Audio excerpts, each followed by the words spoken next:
Five other men. Yeah, you do that? No. All right, so I want to thank everyone for coming. And we're just going to do our celebration, our groundbreaking, even though you see we've obviously trumped that start. So thank you everyone for coming out in support of our very special groundbreaking and to meet our new family partners. Everybody! Woo! Who will be taking ownership of this home when it is completed. Yep. There you go. The past year has been a slog for our building volunteers, prepping on Zoom to ready ourselves for when we could begin. We have this beautiful design by John Berryhill that was going to be the base design for the 3 Hickory Street buildings that we're going to be building. It was been a good experience building relationships with the construction crew over this time, and these men have been and have graciously agreed to be the faces and the muscle to lead this next build. We're so lucky that they're actually easy on the eyes too. There's a number of them here. There's Skip Abelson, who's been with us for a long time, and as I was saying, John Berryhill, Dick Kilburn, and Steve Follett. Yeah, anyone, when I call your name, if you at least raise your hand, that'd be great. So, and Rob Stubbins, there he is. Yeah.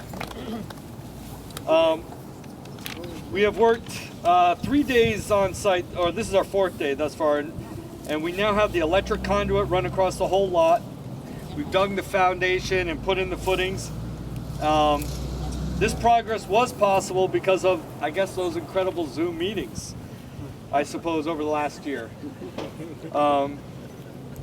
This land was not as shovel-ready as a couple of the other lots that we were given by the city. The approval process had to go from the Housing and Urban Development in Boston to the Rutland Housing Authority and then to us. It was almost 3 years ago that Kevin Loso approached us with a vision to convert the last piece of land here in this development to owner-occupied low-income housing. Kevin stuck by us through the process and is owed a huge appreciation by Habitat.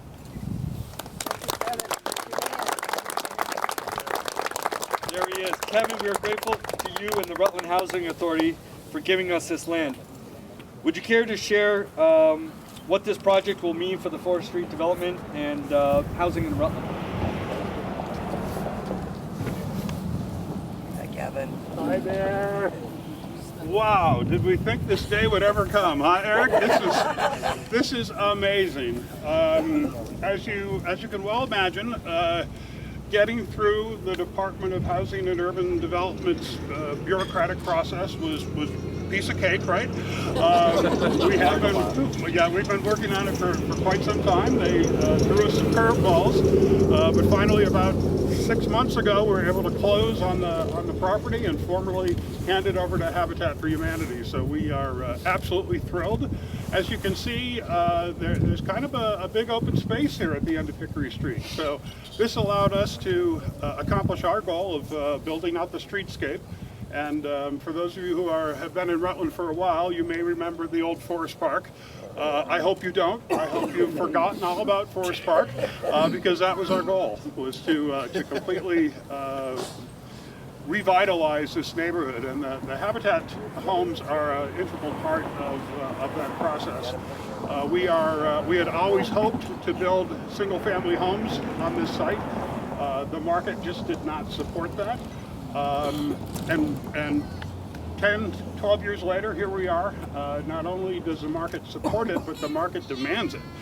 For any of you that are keeping tabs on the local real estate market, you'll understand that home ownership is really out of the reach of so many families right now. Homes that were $170,000 5 or 6 years ago are now being listed at $300,000. How does a family crack that nut, particularly a family that is lower moderate income. So we are, as I said, we're thrilled to play a role in this. We look forward to the completion of the streetscape, and we look forward, obviously, to the completion of these three very beautiful homes. We, for those of you who know me, I'm kind of a control freak. So John Berryhill, the architect, met with me several times because I wanted to make sure that whatever was built here was consistent with the balance of the neighborhood, and John did just a spectacular job. So thank you, John, for your work, your volunteerism, and NBF was our architect on a number of different projects over the years, so it was a great opportunity for us to reconnect. So I also want to thank, I know there's a number of you that have played a critical role to date. The ones that I had most contact with was, of course, John and Eric and Dick, but I know many of you have stepped to the plate to get us here today. I also want to thank the folks who are, you know, the laborers who are putting this all together, because without you, obviously, this would not happen. So thank you for your spirit of volunteerism, and congratulations to our latest Habitat family. We're really thrilled and proud. So thank you again, and thank you for the opportunity, Mark. Take care. Eric, thanks so much. Yep. Take care. So Rutland is special, and it is the people that make it so. The local business owners, professionals, tradespeople, and regular volunteers who are here for folks like Josh and Rose Tabor, and who will wake up grateful to help on a Saturday for that vision that everyone could have a decent and affordable place to live. With all the planning that was necessary, we have gotten seriously familiar with Nicole Kesslering's engineering firm. And she has guided us through the process, and we appreciate that she did this for her nonprofit fee. Furthermore, we know we have enjoyed a good working relationship with Rutland City, and we appreciate that the mayor and we had the board of aldermen represented today, who waived a pricier water permit fee for us. Their support means that Habitat can continue to be one of the puzzle pieces in the larger puzzle that will allow people to live and work in Rutland and be able to afford to own a home here. I know the city has a master plan that speaks to this need for more owner-occupied housing in certain areas of the city. David Allaire, we gratefully appreciate your support and would like to hear or you share your thoughts about this event and the city's plans for affordable housing. Well, thank you. Thank you very much. Well, I appreciate the opportunity to speak to you. I guess what I'd like to say is just congratulations to all the folks that have made this happen and got you here today. Our partnership with Habitat has come, I think, full circle. We're now branching out to different parts of the city. Affordable housing is just vital for not only our future growth, but I think for the whole state of Vermont and obviously for the country.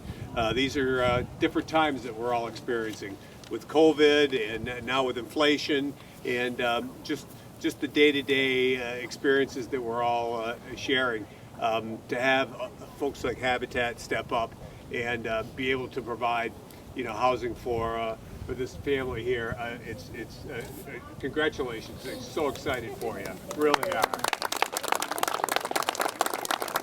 And I know there's others who have benefited from that. We're excited for you, and maybe there'll be some other opportunities down the road. But appreciate the time you've given me to speak, and congratulations. Thank you very much. Thank you, David. You're welcome.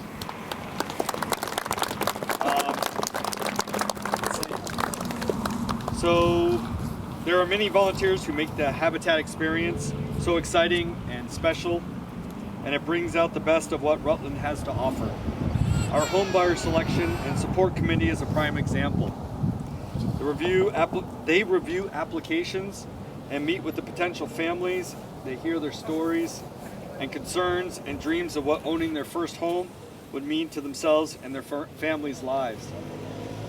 Then they recommend the family to our board of directors. We have a big group of the family selection here. We got Andy Solomon and Joe Joe Yoder in the back there, and Diane. We appreciate all that you do to find the families that are worked really hard to make this jump into home ownership.